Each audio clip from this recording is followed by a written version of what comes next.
आप सभी कैसे हो। आई होप आप सभी अच्छे होंगे और अपनी पढ़ाई को अच्छे से कर रहे होंगे। आज अपन क्लास 10th साइंस में देखने वाले हैं प्रकाश, जो आपका चैप्टर नंबर 10 या 11 है, लाइट रिफ्लेक्शन एंड रिफ्रैक्शन, प्रकाश परावर्तन तथा अपवर्तन। उसमें से सबसे पहले अपन देखेंगे प्रकाश को। प्रकाश को इंग्लिश में बोलते हैं अपन लाइट। तो सबसे पहले अपन देखेंगे प्रकाश होता क्या है, इसकी डेफिनेशन क्या होती है, प्रकाश हमें किस चीज में सहायता करता है। तो देखो, सबसे पहले प्रकाश को इंग्लिश में बोलते हैं अपन लाइट। अब लाइट क्या करती है, सबसे पहले इसकी स्टडी देख लेते हैं। स्टडी का मतलब होता है अध्ययन करना। तो जो प्रकाश के अध्ययन को बोलते हैं अपन ऑप्टिक्स। प्रकाश के अध्ययन को ऑप्टिक्स कहा जाता है। ऑप्टिक्स को हिंदी में बोलते हैं प्रकाशिकी। जिसमें प्रकाश का अध्ययन किया जाता है उसे इंग्लिश में तो अपने बोल दिया ऑप्टिक्स, और हिंदी में बोलते हैं प्रकाशिकी। उसके बाद में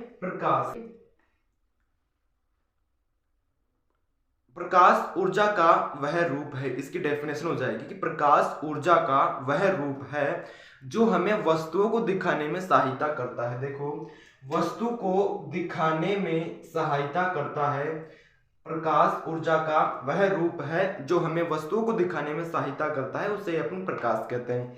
डेफिनेशन अच्छे से बना सकते हो, क्योंकि प्रकाश हमें किसी वस्तु को दिखाने में सहायता करता है, इसलिए प्रकाश की डेफिनेशन ये भी बन सकती है, प्रकाश ऊर्जा का वह रूप है जो हमें किसी वस्तु को दिखाने में सहायता करता है, उसे प्रकाश कहते हैं, लाइट कहते हैं। उसके बाद में इसकी द्वितीय प्रकृति होती है। द्वितीय प्रकृति में हो गया मतलब ये आपके तरंग और कण दोनों की तरह ही व्यवहार करता है। प्रकाश तरंग और कण दोनों की तरह ही व्यवहार करता है, इसलिए इसकी प्रकृति हो जाएगी द्वितीय प्रकृति, क्योंकि ये तरंग की तरह व्यवहार करता है और कण की तरह भी व्यवहार करता है।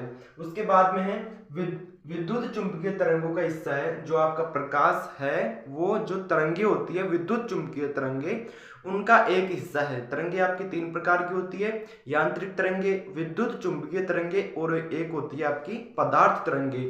तो उनमें से जो आपकी विद्युत चुंबकीय तरंग है उनका एक पार्ट है प्रकाश, जिसे अपन ने बोल दिया लाइट। विद्युत चुंबकीय तरंगों का एक हिस्सा होता है प्रकाश। नेक्स्ट पॉइंट है, प्रकाश को चलने के लिए किसी माध्यम की आवश्यकता नहीं होती। प्रकाश जो लाइट आपकी चलती है उसको चलने के लिए किसी भी माध्यम की आवश्यकता नहीं होती है।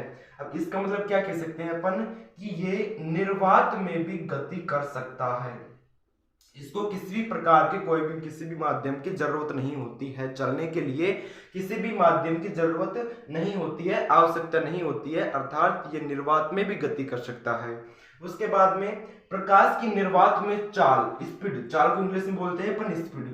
तो इसकी स्पीड कितनी होती है निर्वात में, सबसे अधिकतम संभव चाल होती है वो होती है आपकी प्रकाश की, और कितनी होती है 3 × 10⁸ मीटर पर सेकेंड, ये इसकी होती है चाल। 3 × 10⁸ मीटर पर सेकेंड प्रकाश की निर्वात में चाल होती है।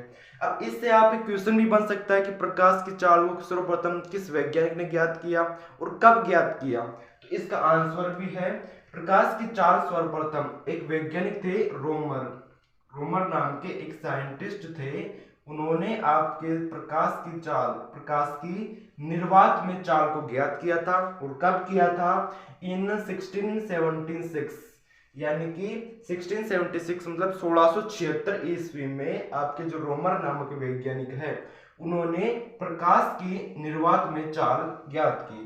तो आज अपन ने देखा प्रकाश के बारे में। सबसे पहले अपन ने देखा प्रकाश को इंग्लिश में बोलते हैं लाइट, और लाइट के अध्ययन को कहते हैं अपन ऑप्टिक्स। प्रकाश के अध्ययन को प्रकाशिकी कहा जाता है, अर्थात ये जो प्रकाशिकी है उसमें अपन प्रकाश का अध्ययन करते हैं। First point clear.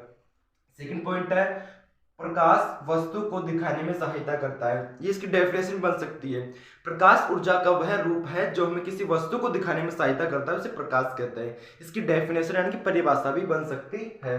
Next point है, इसकी प्रकृति होती है वो द्वितीय प्रकृति होती है। मतलब द्वितीय प्रकृति मतलब होता है कि ये तरंग और कण दोनों की तरह व्यवहार करता है।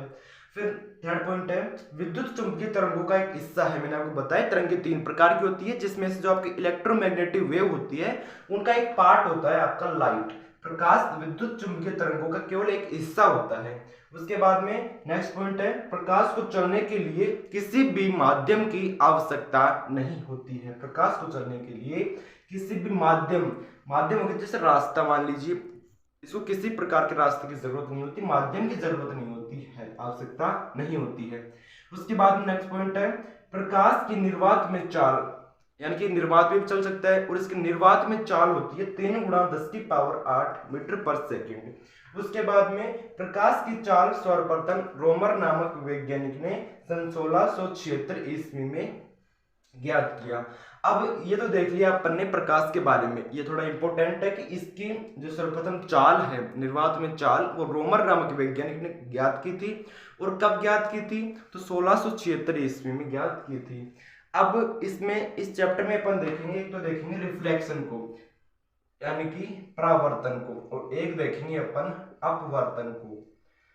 एक देखेंगे अपन रिफ्लेक्शन को और एक देखेंगे परावर्तन को, रिफ्लेक्शन को और एक देखेंगे अपन रिफ्रैक्शन को, परावर्तन और अपवर्तन। देखो प्रकाश के बारे में अपन ने जान लिया। अब इसके बाद में इस चैप्टर में जो है वो आपका परावर्तन है। फर्स्ट ऑफ ऑल इसमें परावर्तन के कुछ नियम दे रखे हैं, वो अभी समझते हैं अपन। परावर्तन सबसे पहले अपन क्या करना है, एक माध्यम लेना है, फिर उसमें अपन प्रकाश के तरंग को गुजारेंगे, फिर वहां से अपन देखेंगे कौन सी आपतित किरण है और कौन सी परावर्तित किरण है। ये आपकी सतह हो गई सर्वप्रथम। फर्स्ट ऑफ ऑल तो ये आपकी हो गई सरफेस, ये आपकी सरफेस हो गई।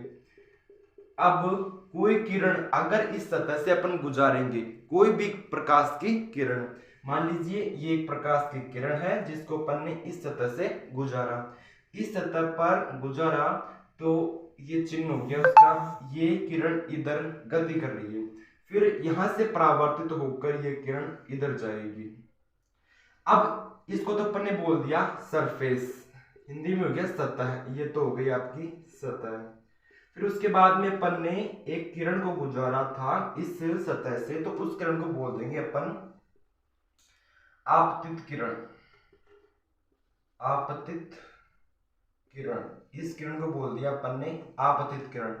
और जो इसका इस किरण का परावर्तन हुआ उसके बाद में जो ये किरण निकली है परावर्तित होकर, उस किरण को अपन बोल देंगे परावर्तित किरण। इस किरण को अपन ने नाम दे दिया परावर्तित किरण। अब जो बीच में होता है वो होता है आपका अभिलंब। इन दोनों के बीच में जो होता है वो होता है आपका अभिलंब।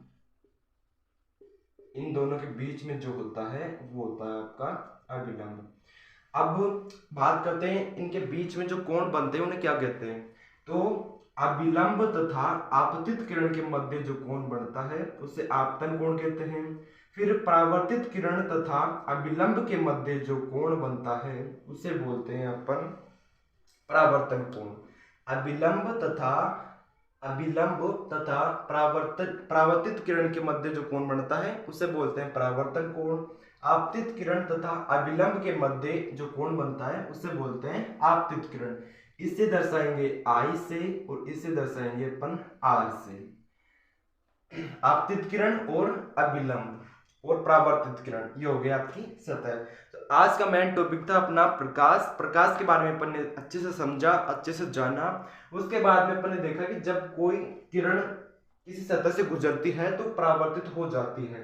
तो जो किरण गुजरती है उसे तो बोल दिया अपन ने आपतित किरण, जो किरण परावर्तित होकर जाती है उसे बोलते हैं अपन परावर्तित किरण, और बीच में आपको हो जाता है अभिलंब। तो आज के लिए इतना ही, मिलते हैं अगली वीडियो में किसी नए टॉपिक के साथ। तब तक के लिए bye bye, take care, love you all.